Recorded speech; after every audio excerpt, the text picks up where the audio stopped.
Today's video, we're going to be checking out the Diamond Select Justice League Doomsday resin bust. This resin bust of Doomsday is based on his appearance on Justice League and is limited to 3,000 pieces.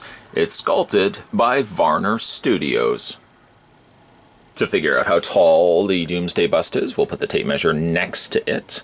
If you count the tips of its shoulder spikes, primarily the one over here, the bust stands at around 7 inches in height. He comes included with a certificate of authenticity indicating that this is an authentic Diamond Select Toys Justice League resin bust of Doomsday. Here would be the number out of a possible 3,000 copy release, but this is an artist proof, so the number will not be indicated here.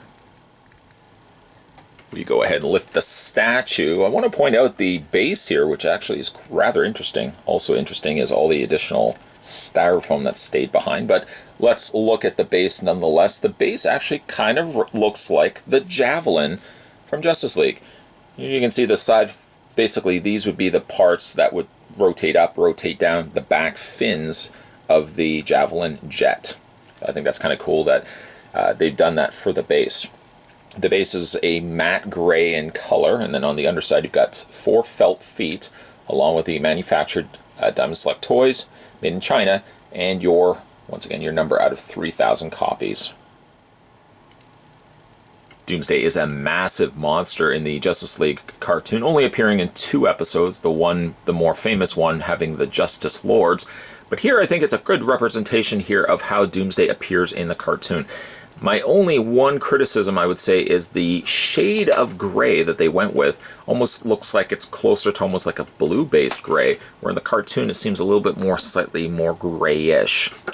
But it's got some really great paint applications here, and equally good sculpt as well. The head sculpt is done phenomenally. I think it looks really good. You've got the bone work here on the lower part of his chin, as well as that runs across the top brow of his forehead. And like in the cartoon, his eyeballs are white, however they are outlined in a piercing red. I think the facial expression is suitable for Doomsday.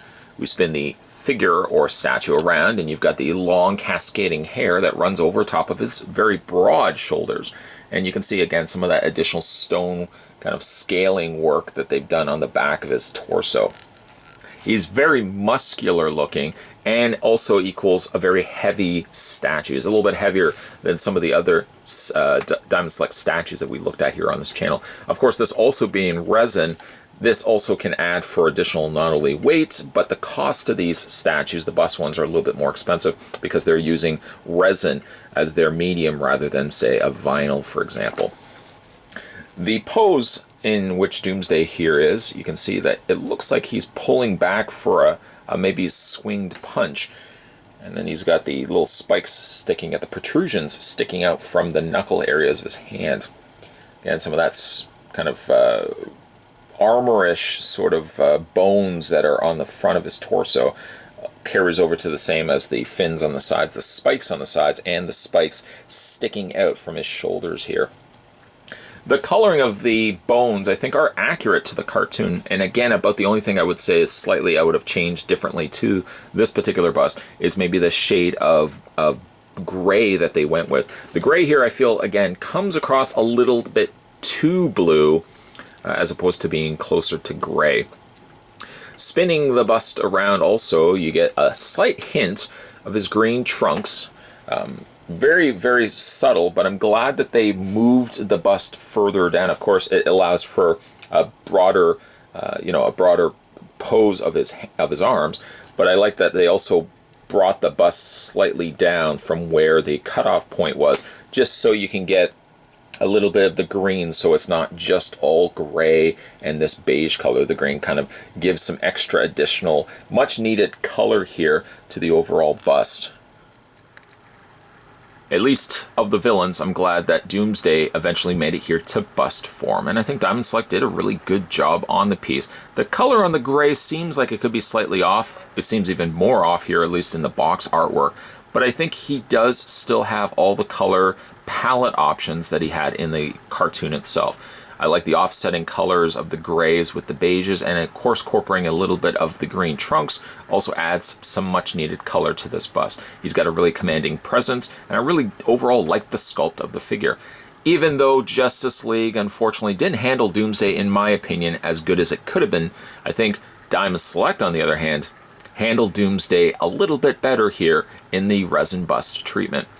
Doomsday is now currently available in comic book stores, so if you guys are interested in picking this guy up for yourself, he should be currently available, but he is limited to 3,000 copies worldwide. Today, though, we were having a look at the Diamond Select. This was the Justice League Doomsday resin bust. If you guys haven't had a chance yet to hit that little subscribe button down below, make sure you do so, as you'll never miss a beat when it comes to future videos. And speaking of videos, not speaking of future videos, but speaking of previously released videos, if you guys want to go to my homepage on the channel, check out the videos that I've already posted. Maybe there's a couple of videos that you haven't had a chance to check out, as I do post a lot of content on a regular basis. If there's a video that you haven't seen, feel free to check that out and comment in those videos, so I always know when you guys are watching the older stuff as well as the new stuff as well.